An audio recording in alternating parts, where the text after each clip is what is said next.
Maybe before just talking about the technology, I think it's important, you're right, to highlight that tech solutionism won't resolve everything. And in this particular situation, I believe that, for example, governments have to massively test people for COVID-19. This is the first things that governments have to do right now.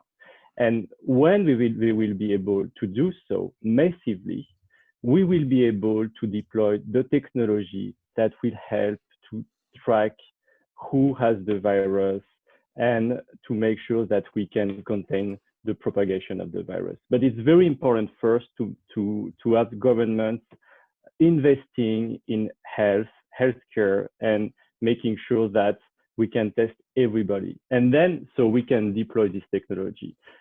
Essentially, this technology can be, for example, based on contact tracing apps. So the idea is that wherever you go, the app can allow you to know if you have met someone who have contracted with COVID-19, because he have access to a proper test, and then you can anonymously know that someone that you have met at some point during the past 15 days may have it, and that you may have contracted it as well. So you can test as well to make sure that nothing happened to you. What is going on right now is that, and it's something we have seen for, I think, many years now, there is a lack of trust when it comes to governments, especially when it comes to Western countries.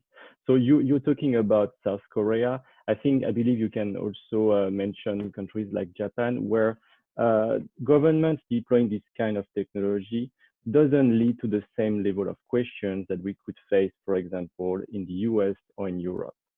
So if you take the example of Europe, it's very interesting because you have GDPR, which is already in place, and that obviously can protect at a very high level citizens, from on a privacy level.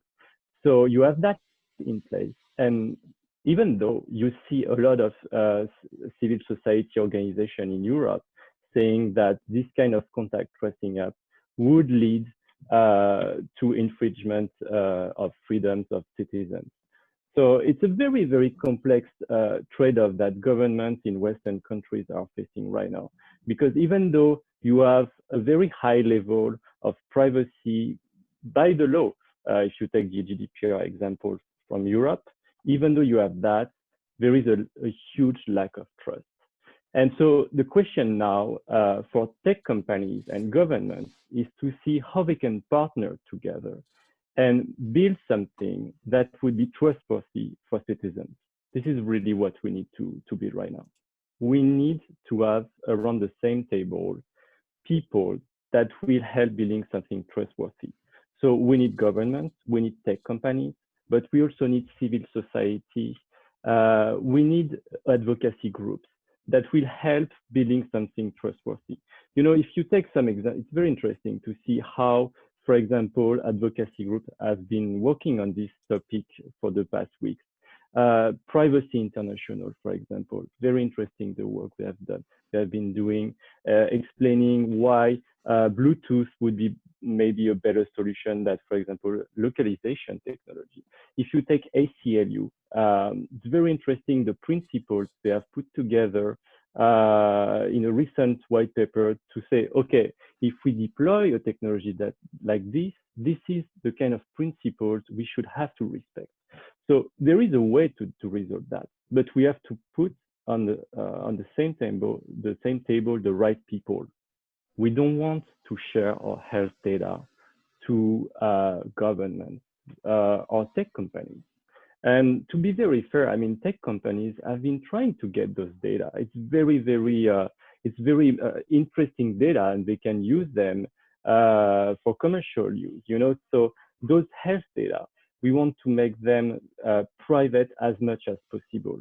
So I think this is a very, very important example. And of course, we want to avoid any kind of surveillance that the tool would lead to. That's why it's important. For example, Bluetooth is interesting, for example, because if you take Bluetooth, you're not able to know where people have been. If you take localization technology, the risk is higher. So that's why, for example, Bluetooth is the better solution. But yeah, obviously, I mean, health data, those kind of information, we don't want we want to keep them private and only share them with our physicians, our hospitals. That's it.